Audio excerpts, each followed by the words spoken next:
Nous allons voir comment convertir les unités en physique-chimie, en mathématiques et dans la vie de tous les jours. Mais avant cela, attardons-nous rapidement sur l'utilité de le faire. Convertir nous permet de comparer efficacement et rapidement deux nombres. Par exemple, 245 km, c'est évidemment plus petit que 1450 km. Par contre, si on compare 34 mètres et 64 millions de nanomètres, bon bah là, il est un petit peu plus compliqué de savoir qui est plus petit, qui est plus grand que l'autre. Il faut faire une conversion. Convertir permet de mieux se représenter les nombres que l'on utilise dans la vie de tous les jours. Par exemple, quand on fait un voyage entre deux villes, on ne va pas dire bah, j'ai parcouru 500 millions de millimètres. On préfère dire bah, j'ai parcouru 500 kilomètres. Pour une voiture, même problème. On ne va pas dire bah, ma voiture elle pèse 0,001 mégatonnes. On préfère dire une tonne. Il est normal de convertir car notre cerveau n'aime pas les très grands nombres, comme 123 milliards de mètres. On préférera un nombre plus petit, 123 gigamètres.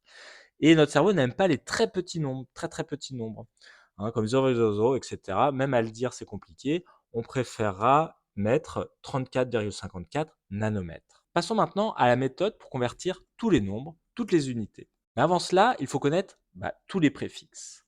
Ils sont affichés sous vos yeux, giga, méga, kilo, hecto, déca, déci, centimilli, micro, nano, et à chacun correspond un préfixe. Grand G pour giga, grand M pour méga, pour kilo c'est petit k ou grand K, ça dépend, etc., etc. Il faut savoir que tous les préfixes sont associés avec n'importe quelle unité.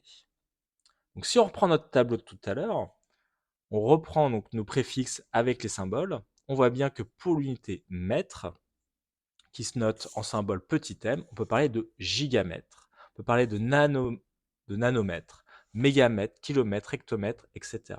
Et ce, pour toutes les unités, cela est valable. Donc même pour les degrés Celsius, pourquoi pas, on peut parler de gigadegrés Celsius, kilodegrés Celsius, microdegrés Celsius. On peut le faire, c'est juste qu'on n'a pas l'habitude d'avoir des températures si petites ou des températures si grandes sur Terre, c'est pour ça qu'on ne les utilise pas. On voit aussi que pour seconde, on peut coller des préfixes, on peut parler de gigaseconde, mégaseconde, kiloseconde, donc ça nous arrache un petit peu les oreilles, parce que quand on utilise des durées qui sont très très grandes, on ne va pas parler en gigasecondes, on ne va pas dire ah bah mon âge est de 36 gigasecondes ou 36 milliards de secondes, ça n'a pas de sens. On utilise les années, les heures, les jours, etc. Par contre, on parle évidemment de millisecondes, microsecondes et nanosecondes. Passons maintenant aux méthodes pour convertir n'importe quel nombre, n'importe quelle unité. On va commencer par la première méthode, celle qui est la plus souvent rencontrée au collège. Alors elle consiste à remplir un tableau de conversion dans lequel on place en première ligne tous les préfixes, avec leur unité si possible. Personnellement, je ne mets pas les unités par souci de rapidité et d'efficacité. Donc dans mon tableau, en première ligne, sont marqués en vert les préfixes avec leurs symboles, giga, méga, kilo, etc. Et les unités dans tous mes tableaux seront en bleu. Alors la question qui se pose est quel chiffre va dans quelle colonne? Alors je vous conseille de regarder l'unité de départ, ici le kilomètre, et s'il n'y a pas de virgule, ce sera le chiffre collé avec l'unité, kilomètre, qui va aller dans la colonne des kilos. Donc ici c'est 2 qui va dans kilos, et après on met 3 dans l'autre colonne d'à côté.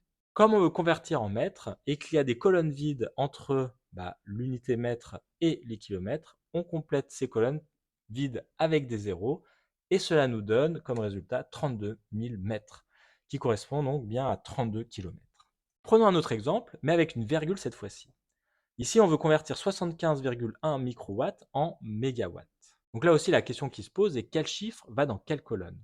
Donc on regarde l'unité de départ, microwatt, on a une virgule, donc ça va être le chiffre qui est associé à la virgule, donc ici le 5 virgule, qui va aller dans la colonne des micros. Donc on met 5 virgules dans la colonne micro et on complète les colonnes de part et d'autre avec 7 et 1. Entre microwatt et mégawatt, on a des colonnes vides, on complète ces colonnes vides par des zéros, et ce qui nous donne comme résultat de conversion 0,10751 mégawatts. Alors je vous propose maintenant une deuxième méthode que je trouve plus rapide et efficace. On part du même tableau que précédemment, avec les préfixes en vert sur la première ligne, et on va garder les mêmes exemples pour pouvoir comparer avec l'autre méthode. Notre question sera toujours quel chiffre va dans quelle colonne. Donc là encore, on va regarder l'unité de départ, et dans notre premier exemple, 32 km, c'est kilomètres, et quel chiffre va dans quelle colonne? Eh bien là, on ne se casse pas la tête, on met tous les chiffres dans la colonne des kilos, donc on met 32. On veut convertir en mètres notre nombre et dans les colonnes vides, là on va pas mettre des zéros, mais on va multiplier notre chiffre par 10 à chaque fois qu'il saute d'une case pour rejoindre la colonne des mètres. Donc on part de 32 dans la colonne des kilos. Pour aller dans la colonne des hectos, on va multiplier par 10, parce qu'on part sur la droite. Et ainsi de suite, à chaque saut, on multiplie par 10. Ça nous donne après 3200 dans la colonne des décas, puis 32 000 mètres dans la colonne des mètres.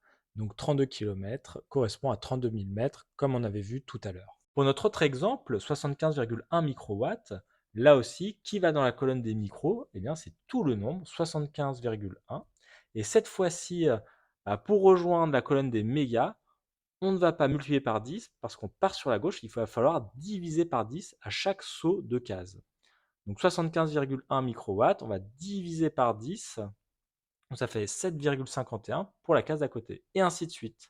Ce qui nous donne à la fin, eh bien, 0,10 fois 0, 751 mégawatts, comme on avait vu dans l'autre exemple.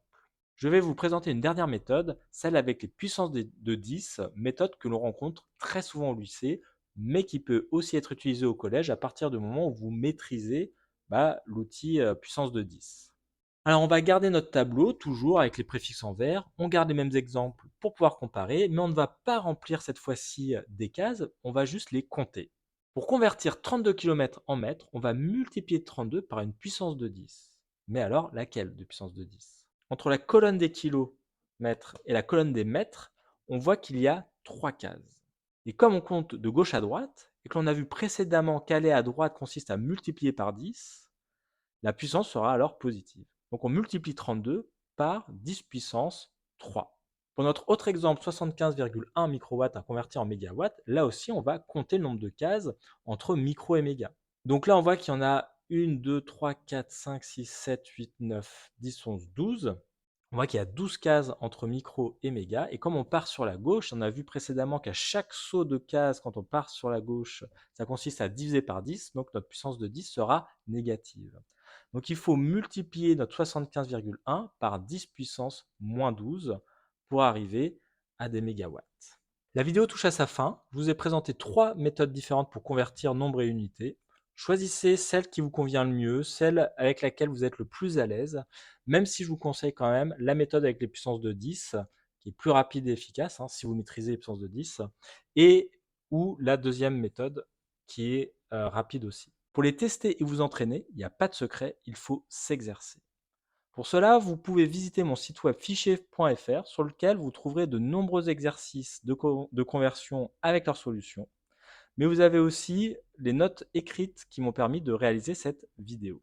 Vous y trouverez aussi des simulations d'expérience, des notes de cours, surtout de notions vues au lycée, un peu d'histoire des sciences, des exercices corrigés et commentés. N'hésitez pas à liker si vous avez aimé cette vidéo ou à vous abonner si vous aimez la chaîne. À bientôt!